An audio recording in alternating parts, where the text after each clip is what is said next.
योजना 2022 में शुरू की गई थी, जिसके तहत देश की तीनों सेनाओं थल सेना, नौसेना और वायुसेना में युवाओं को 4 साल की अवधि के लिए भर्ती किया जा रहा है। इन युवाओं को अग्निवीर कहा जाता है। अब इस योजना के पहले बैच के अग्निवीर 2026 में अपनी सेवा पूरी करने वाले हैं, लेकिन सरकार इस योजना में कुछ बदलाव करने पर विचार कर रही है। रक्षा मंत्रालय के सूत्रों के अनुसार 3 बड़े मुद्दों पर चर्चा चल रही है। पहला, स्थायी तौर पर सेना में शामिल किए जाने वाले अग्निवीरों की संख्या बढ़ाई जाए या नहीं। दूसरा, अग्निवीरों की सेवा अवधि 4 साल से बढ़ाकर 6 या 8 साल की जाए।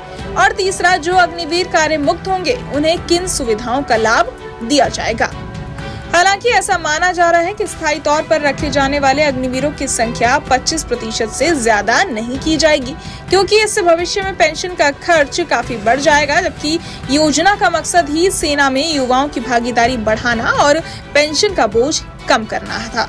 रिपोर्ट्स के मुताबिक तीनों सेनाओं से इस योजना पर मिले फीडबैक में कार्यकाल बढ़ाने की सिफारिश की गई है। खासतौर पर नौसेना और वायुसेना में तकनीकी कामकाज करने वाले अग्निवीरों को 4 साल में कार्यमुक्त करने से प्रशिक्षित और अनुभवी जवानों की कमी महसूस हो रही है। इन सेनाओं में टेक्निकल ट्रेनिंग में समय और संसाधन दोनों ही काफी लगते हैं, और जब जवान 4 साल में सेवा छोड़ देते हैं तो अनुभव की निरंतरता टूट जाती है। थल सेना के लिए भी ये एक चुनौती बनती जा रही है, क्योंकि लगातार नए जवानों को प्रशिक्षण देना कठिन और समय लेने वाला काम है। ऐसे में ये संभावना है कि सरकार अग्निवीरों की सेवा अवधि बढ़ाकर 6 या 8 साल करने का निर्णय ले सकती है। इससे जहां सेनाओं को प्रशिक्षित जवान लंबे समय तक मिल सकेंगे, वहीं युवाओं को भी स्थिरता का कुछ और समय मिलेगा।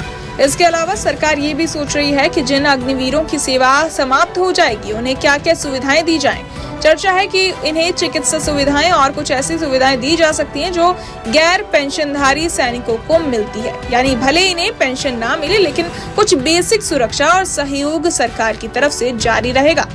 अब बात करें योजना के ढांचे की, तो अग्निपथ योजना में सेना में भर्ती हुए युवाओं को पहले साल 30,000 रुपए महीना वेतन मिलता है, दूसरे साल ये बढ़कर 33,000 रुपए, तीसरे साल 36,500 रुपए और चौथे साल 40,000 रुपए हो जाता है। लेकिन इसमें से हर महीने 30% राशि अग्निवीर सेवा निधि फंड में काट ली जाती है। उदाहरण के लिए, अगर पहले साल की सैलरी 30,000 रुपए है तो अग्निवीर को हाथ में 21,000 रुपए मिलते हैं और 9,000 रुपए निधि में जमा होते हैं। सरकार भी उतनी ही राशि यानी 9,000 रुपए इस फंड में डालती है। 4 साल पूरे होने तक अग्निवीर और सरकार दोनों की तरफ से कुल मिलाकर 10.04 लाख रुपए जमा हो जाते हैं। जब अग्निवीर सेवा छोड़ता है तो उसे ब्याज समेत